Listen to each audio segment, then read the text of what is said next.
Hey everybody, welcome back to another Real Talk Roundup.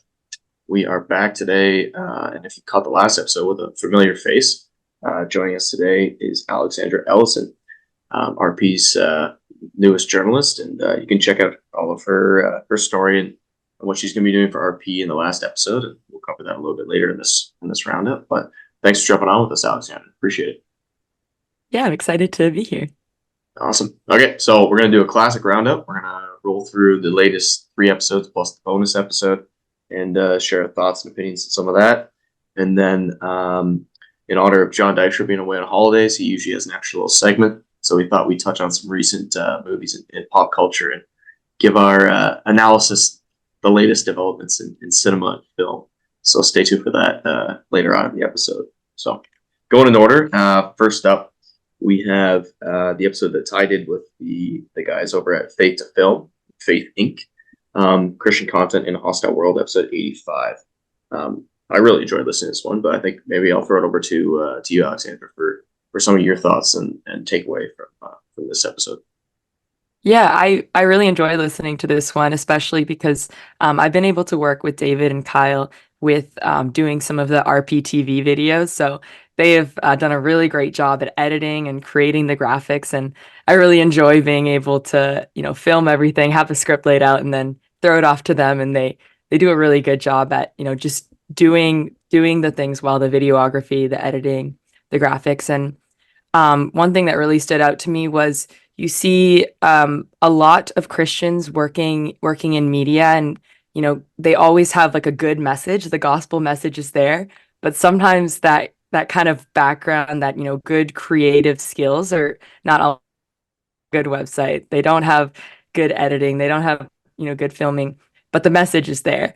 And I think it's really great to see Christians like David and Kyle heading into a vocation, with the God-given skills that they have, because, as Christians, we want to be able to do good. And, the fact that they, have these great skills and they are, producing Christian content for churches, for different organizations like ARPA, is really exciting to see. And I think, we were just talking about something like The Sound of Freedom, and it's a movie. And it has a great message to it, produced by lots of Christians. And you can really see the cinematography in it, unlike sometimes, a pastor will just make a movie and the message is there, but the filming is kind of off, or, they don't have the skills to necessarily make that. So I think that was one thing that really just stood out to me in that episode, is just, seeing their God-given skills and, being able to do that in their vocation. Totally. Yeah, that jumped out to me as well. You could tell they were professionals first, right? And then they thought, oh, okay, let's go apply our skills to create content for Christians, for Reformed Christians. So yeah, that's really neat. I thought it was wise that they also set up, after like some figuring out some trial and error, doing a few different projects. They set up this nonprofit structure, and they got a board in place, and that gives them some accountability. Like that was kind of the road. We did it through RP, but that Ty and I went down when we started the podcast originally. We got some good advice from some other people, and they said, "Hey, if you're going to do this, you should probably have some people keeping you accountable." And that's proven to be very, very helpful for us, for keeping us on track and making sure we're doing a good job. So I think those were probably two of the takeaways I had from that episode. But Ty, you went and actually experienced this and ran the episode. What did you make of their process when they were filming it and doing the editing and whatnot? Oh, it was cool to go there. So I went to, this is David's dad actually owns that studio. So it was when I arrived, it was like they were all set up already. They had a whole block of cameras going. Really, like, you could tell that they're really professional. This isn't the first time they're doing it. I think every time I set up for this podcast, it looks like the first time I've ever done it. So it was kind of refreshing to walk in somewhere where they were like, no, this is how it's going to go. Here's a background that this guy's going to sit against. And it was really neat. It's cool to talk to them too. A little bit different for me, because I'm used to the long form, everything you say is going to be recorded and just stuck out there. Most of that came from our lack of expertise on the editing side originally. When we started editing it ourselves, we were like, well, if we just put everything out there, we don't have to do any editing, and that was easier. So we did that.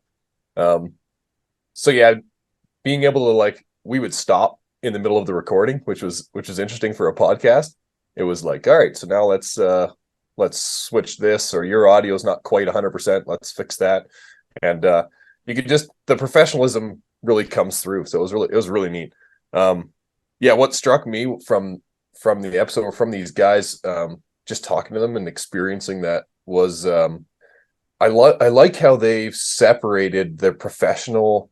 I guess they've separated the Faith to Film side from the Faith Inc. side. I think that's quite a clever idea.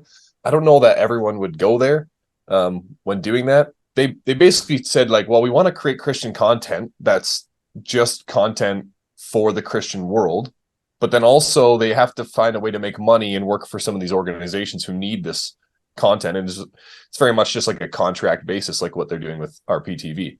It's like, well, here's the idea RP has had, and now take it and run with it.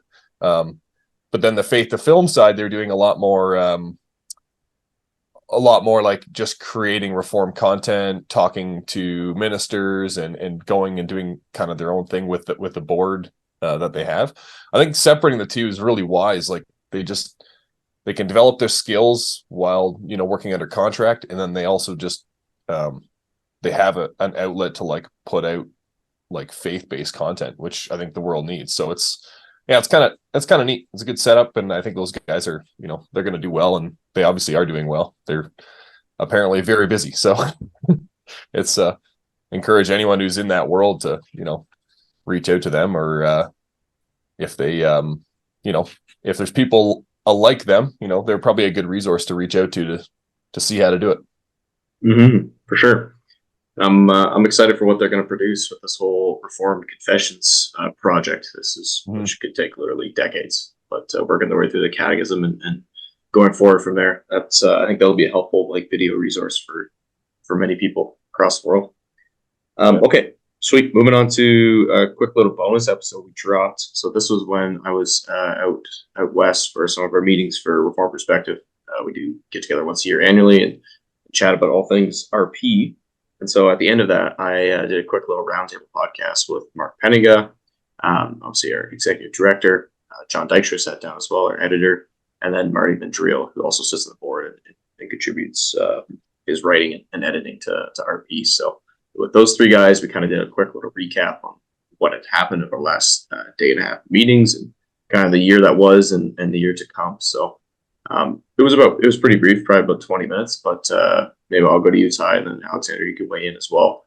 Did you have any quick little feedback or thoughts or anything you found interesting in that episode? Yeah, it's always cool to see behind the scenes of these organizations. So, I mean, we're all pretty involved with RP. You're much more involved with RP. So it's cool to see what kind of discussions are going on in terms of like visioning for the organization.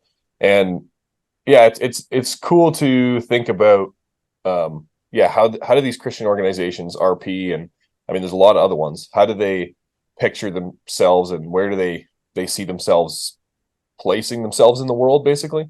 Couple things that stuck out to me was the conversation that you mentioned about social media, approaching social media a bit different. And I hadn't thought too much about it, but the print magazine being a way to get around censorship, quite an interesting idea. I think there's probably something to it, and I think the direction that Mark and John and you guys at the board are taking it is, it's wise. Like, being able to mail something, it's pretty hard for someone to comb through it and take stuff out. So it's a way to get good content into people's houses. So and the other thing was, I mean, obviously RP's been, if you get the magazine, and you should, the magazine's gotten more, it looks like a book now. It's very it's substantial, and it's good quality. So it's like something you could put on your shelf.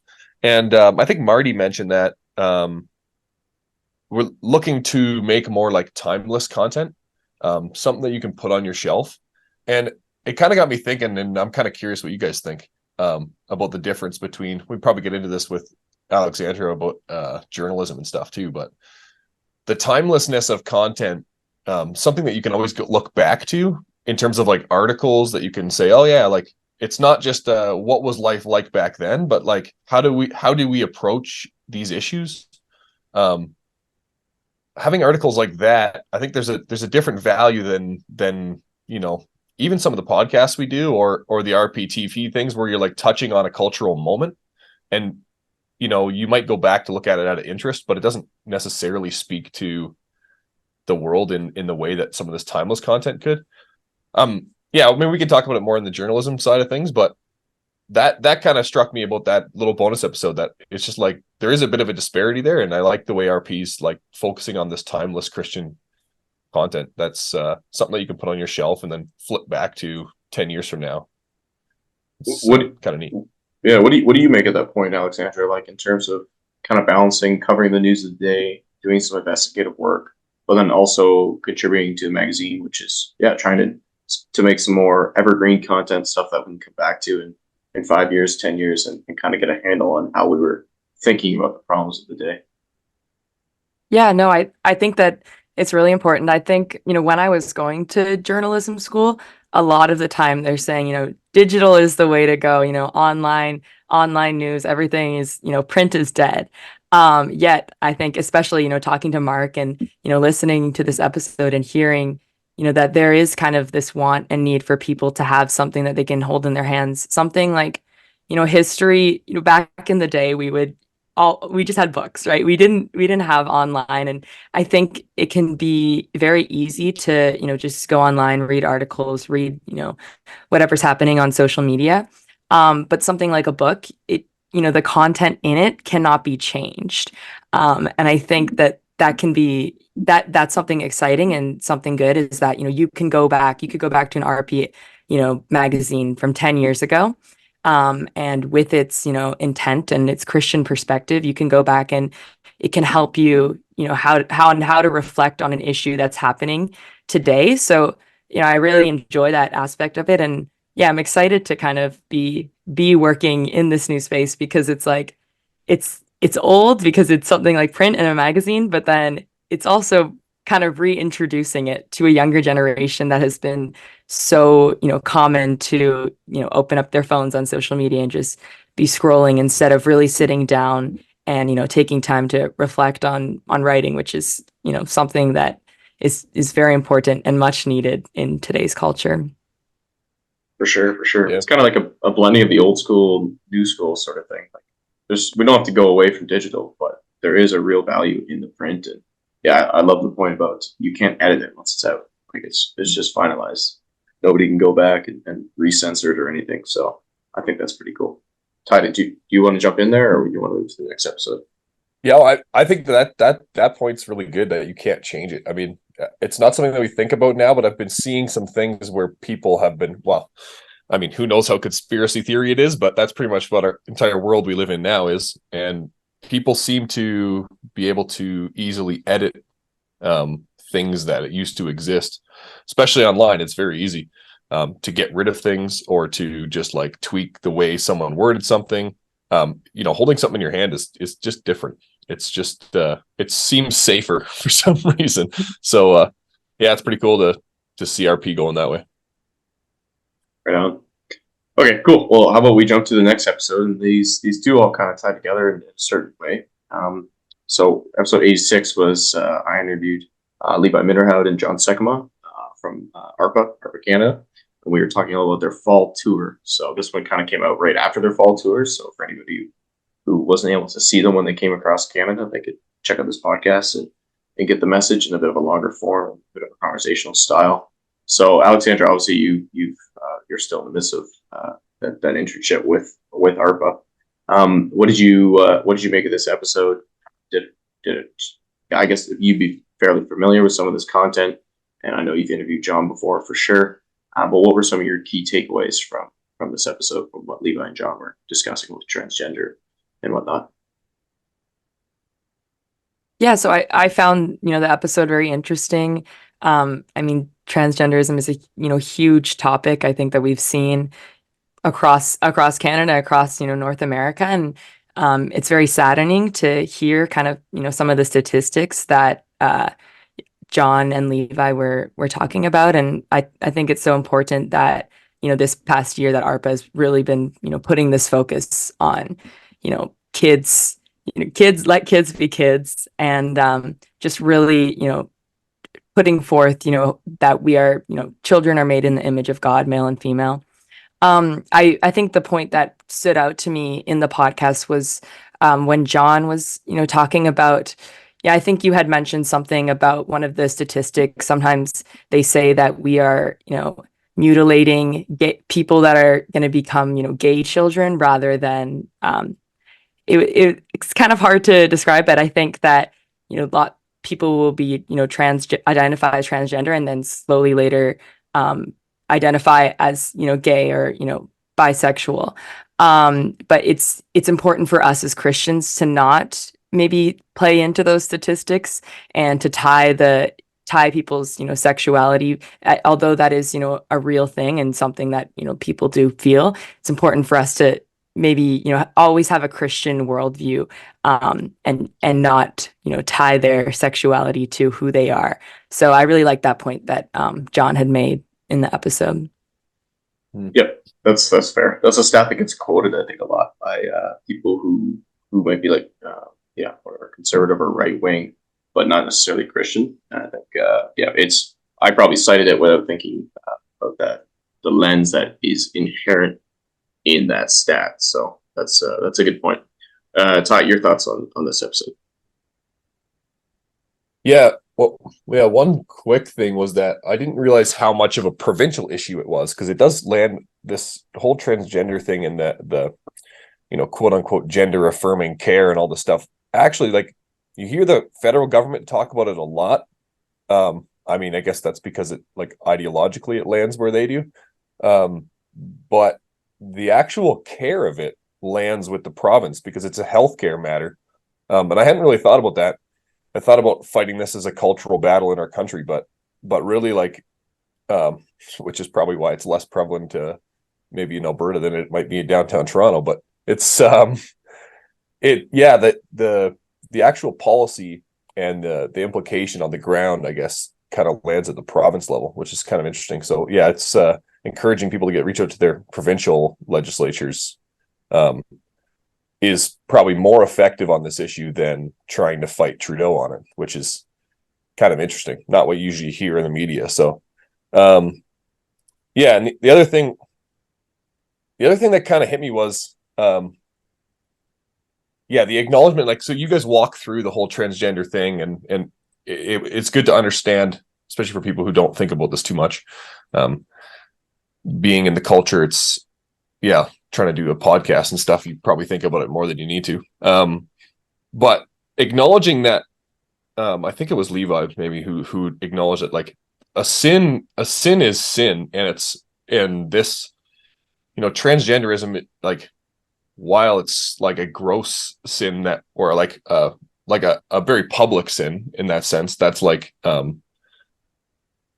it's not necessarily any worse than what we're doing every day. And so the acknowledgement of that, while also recognizing that our culture is not just like accepting this or turning away when this happens, similar to like promiscuity maybe in the past. This is like something that's being celebrated and pushed. So it kind of struck me that it's not so much that we are combating the sin of it as so much as the celebration of it in our culture, which is kind of interesting. I mean, obviously we all want, this to go away, and like no one to think they're transgender, and no one to deal with this as a mental health thing, or we don't really want to have this in our culture, in anyone's life really, as Christians. But where we're at now is more like having to combat people, especially in politics, who are celebrating this and trying to push this on parents to, and like this whole culture that you see in especially young women. But it kind of made two sides of it to me. Like, you have the sin, but you also have like the whole cultural celebration part of it, which is, possibly a bigger issue. Well, I think the sin was ultimately the bigger issue, right? But I actually just read a good book on this. Oh, on Oh, go ahead. on the personal side, yeah. Yeah, But yeah, yeah, on the cultural fight side, it's very hard to um you can speak to it, right? Like we can speak to abortion, but the policy and the conversation that the culture's having around it is very much yeah, it's very different than engaging on the actual personal sin side of things. yeah. The culture's celebrating it because they say there's it's only good. There's nothing to see here. There's no wrong. But in reality, it is wrong, and it is abusive to children to do it at that age, and it's going against what God has designed for your body. So it's never going to end well. And I think I just read a good book on this. The titles escape me right now, but essentially covering the rise of the extreme rise of the amount of children who are becoming transgender and going through hormonal treatment and puberty blockers and surgeries and whatnot.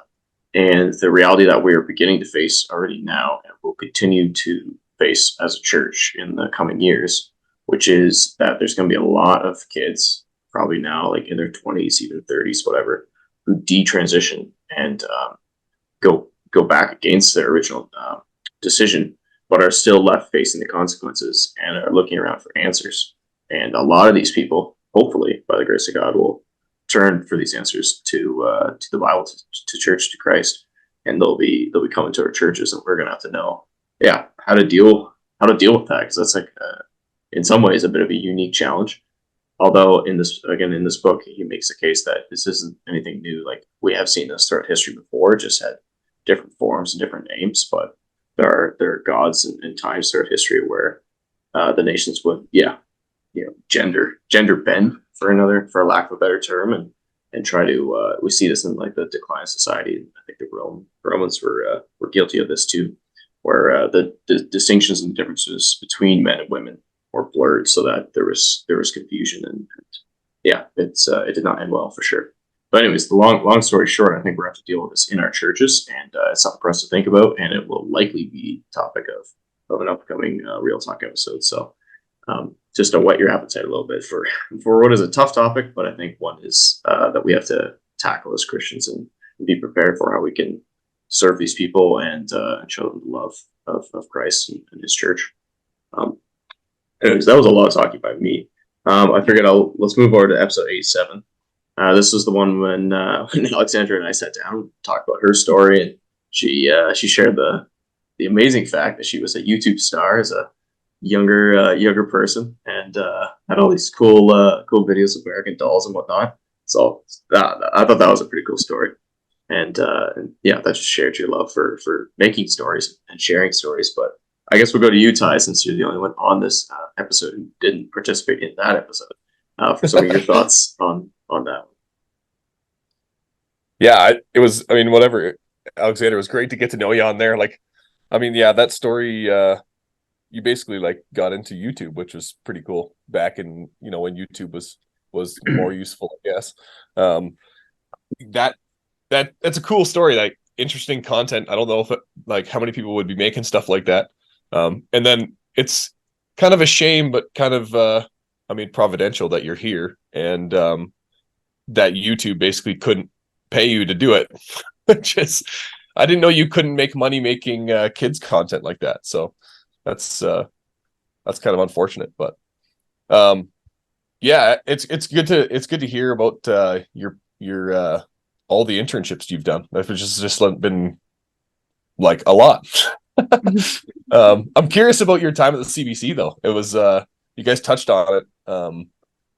I was going to ask you like what it was like there. Like what I mean that's kind of like a snake pit in my mind. That's like it's pretty hard to. I mean, I guess you said you were on like more of a news cycle, so maybe it's a little easier to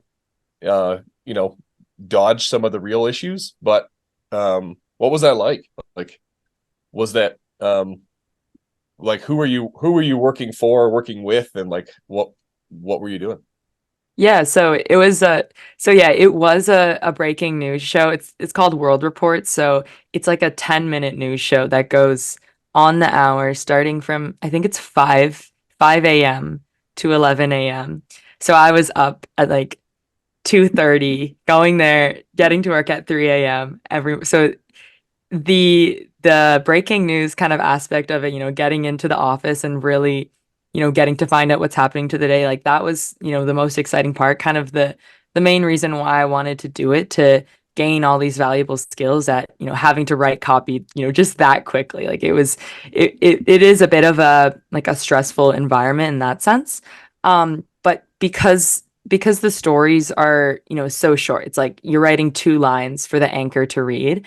You really don't get that kind of editorial kind of nature that you would get in maybe their longer form podcasts or their longer form articles that they do. So it was nonpartisan to, an extent. Of course, there would be some situations, like sometimes I would notice we had something called like the Reuters Newswire. So just all the news of the day would just pop up and we kind of get it before anyone else could see it. Like you wouldn't see that on your, personal CBC news app. You would just, find this on our own like personal softwares. And sometimes, different topics of like, something about abortion legislation in the US. And this is a world international show. So we would cover pretty much everything, but sometimes they would just, or even issues of transgenderism, they would kind of just skip over those issues and not even, report on it if it had the best narrative. So I find, you know, I would work with, like 3 producers, and there'd be one kind of executive producer that would make all the decisions. So that was kind of a challenge, right? I would speak to them and ask, like, how do you make those decisions? And of course, sometimes it has to be like a timely thing. It's like you don't have enough time to be able to cover, you can only cover, I don't know, 6 stories in one 10-minute news show. But it does, come to that, at the end of the day, they are coming from a secular worldview. So they're not necessarily going to choose stories that, would interest Christians or that would Yeah, right. interest, people from different worldviews. And especially when it's very much like a niche echo chamber of people that are all thinking in the same way.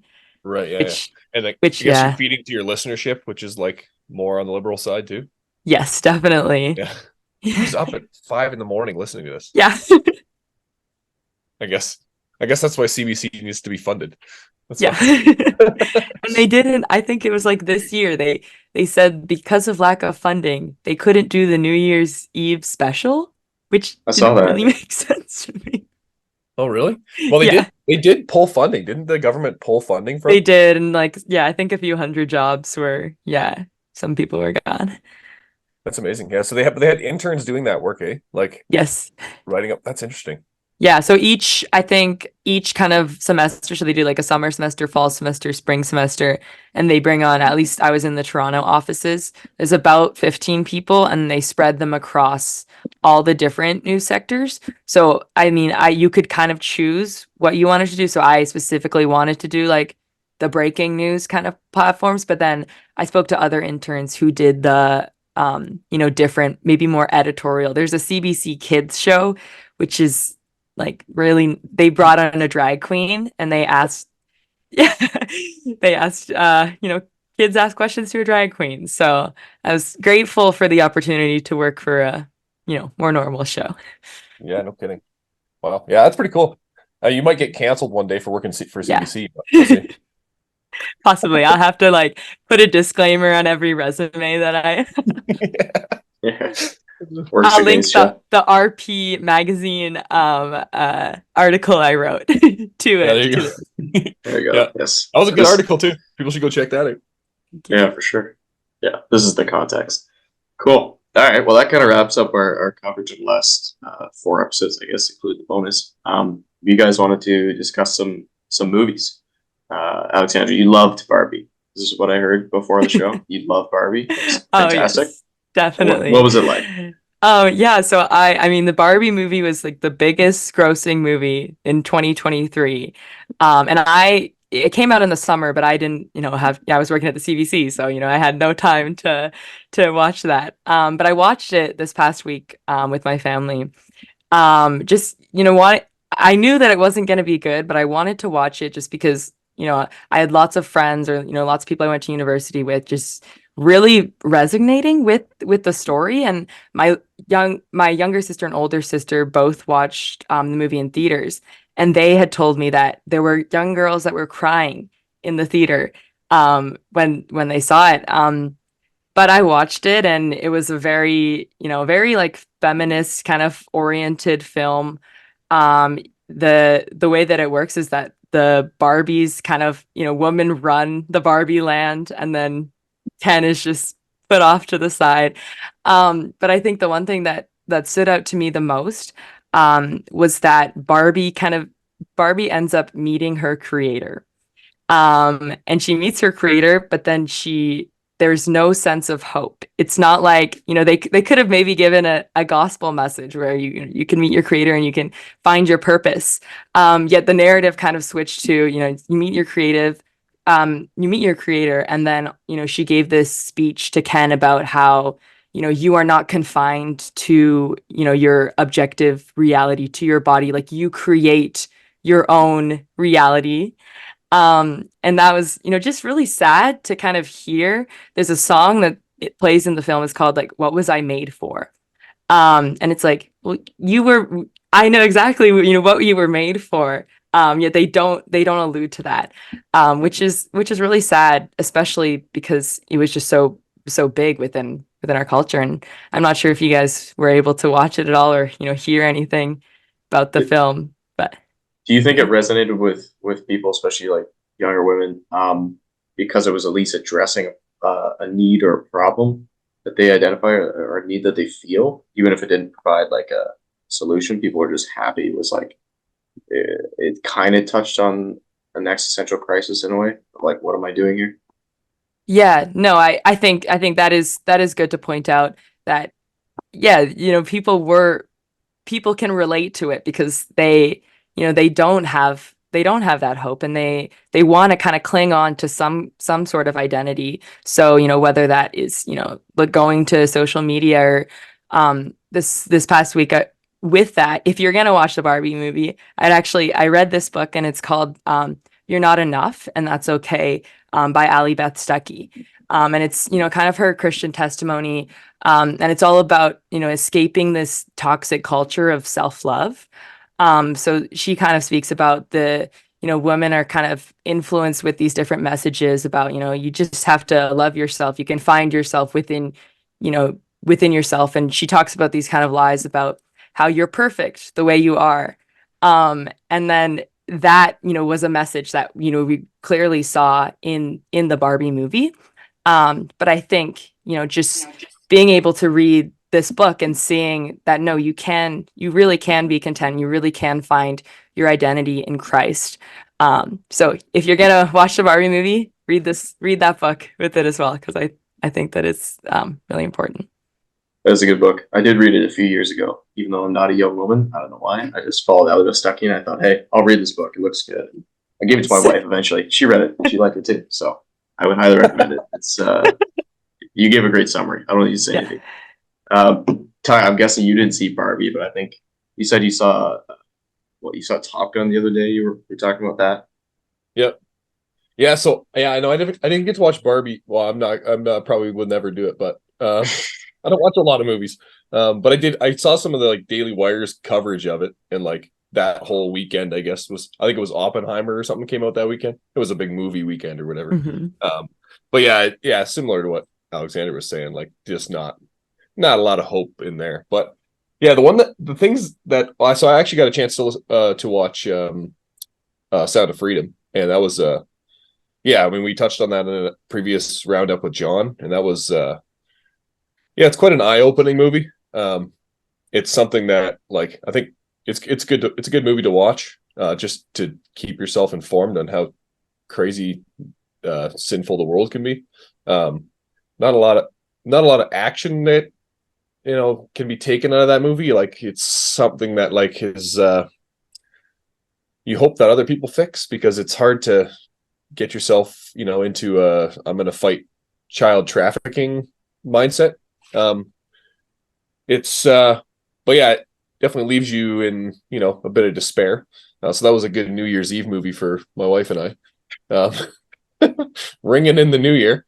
But yeah, I got a chance to watch Top Gun, and I think that's on Netflix now. And that one struck me actually because it's I think this came out like a long time ago. I'm way behind on movies, but the movie did really, really well too. But I found that it was very much like an old school movie that was like not a lot of this woke culture in it. It was almost wasn't a remake of the first, like the original Top Gun, but it was close. Like, and not they didn't seem to insert a lot of stuff. And I wonder what you guys make of that. Is that a reason why a movie does well these days?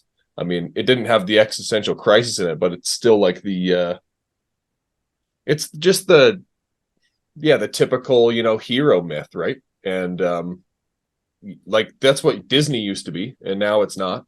And I think Disney's suffering, and rightfully so. But yeah, like when you create a story that's just like got a narrative, like, here's an issue, they're gonna, we're fighting evil basically, and good wins. Like, what do you guys make out of that? Yeah, I had a chance to go see it. I think I saw it last summer. I actually went to a drive-in movie theater and watched this movie, which I hadn't gone to a drive-in forever. But talk about old school. It was fun. That's an old school movie in an old school setting. Yeah, it was cool. Just watch it in the back of the pickup truck. So it was a good time. But I liked it a lot. It was just like you say, a straight down the line like action movie. It was like, main character, had a glory, storied past, and it's kind of down on his luck, and he gets a chance for redemption. And doesn't look like he's going to pull it off, and he pulls it off in the end. And not to spoil anything for people, but I don't think that spoils anything. That's pretty pretty generic. Yeah, Tom Cruise comes out all right at the end. I'll say that. So, but it was a good movie. Like, it's just, and I think it was probably always going to do well because of the nostalgia factor. But I think what drives that nostalgia factor is probably, what you're touching on, Ty, that there wasn't, like, to the same degree for sure, the amount of politics that we see in movies nowadays. It was just, hey, we're going to entertain you with a good story and somebody you can look up to as the main character. I don't know. So I enjoyed it. It was just like good, simple, fun entertainment, nice time, and it's kind of what you're looking for from a movie, like a bit of a. I wouldn't recommend looking up to him in real life, but I mean, like in a movie, it's like, Yeah, I wouldn't take up Scientology anytime soon. But yeah, I don't know. Those were kind of my thoughts on the movies. Any other closing thoughts on cinema, film in the last year or so? I think the point about people swaying away from, like, they don't want politics in films, I think it can be highlighted in something like, I saw the new Willy Wonka movie like 2 weeks ago, and it was just like a family friendly movie, good storyline about, an orphan, and it was a good movie. There was, no crude humor at all, no explicit content. And I think it did really well in the theater. So I think that just shows that, it's just the end of the year. People are ready to kind of steer away from politics and, just have a good storyline with family values. And I think we're seeing that as well with the Daily Wire and some of their content that they're putting out, that more family friendly, which is, good storytelling, less politics.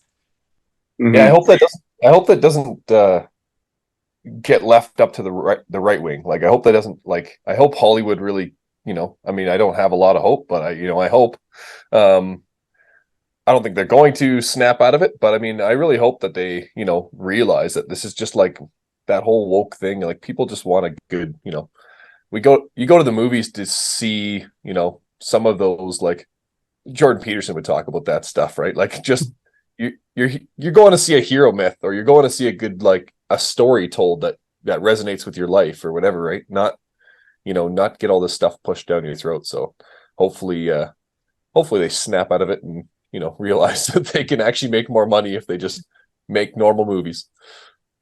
Mm-hmm. So I just had a thought now. This ties in with the faith of film, gentlemen.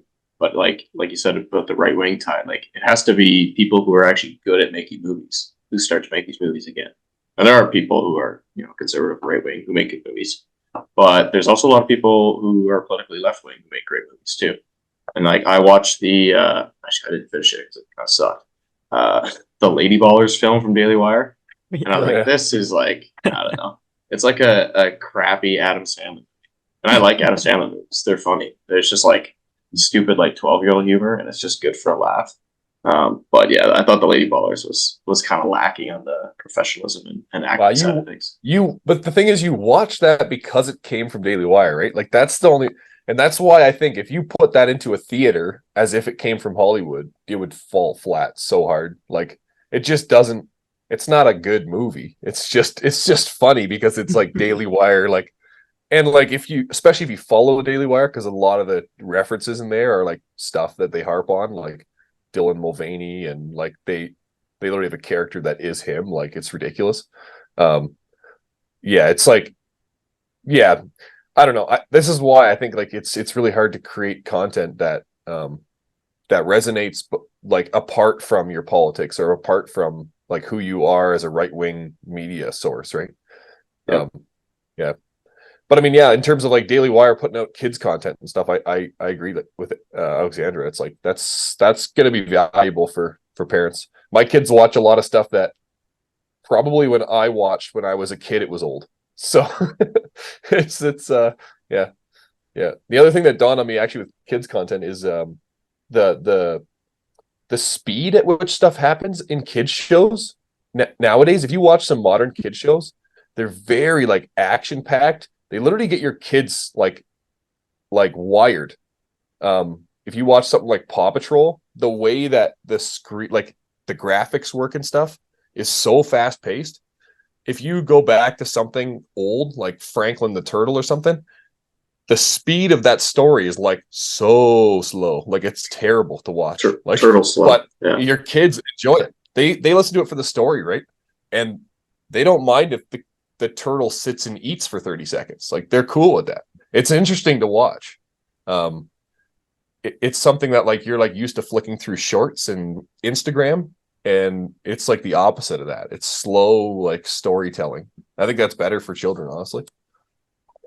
Probably right. Franklin was Anyway, lots of thoughts back in the day.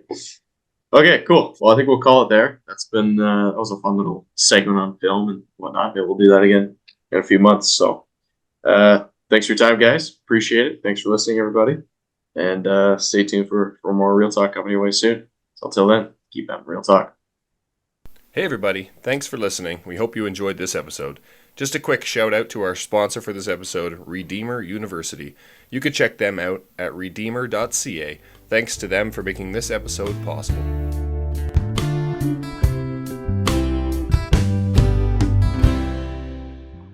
Thanks for tuning in to this episode of Real Talk. We really appreciate you taking the time to listen or watch the show. If you want to send us your feedback, and we'd love to hear it, please email us at reformedrealtalk@gmail.com.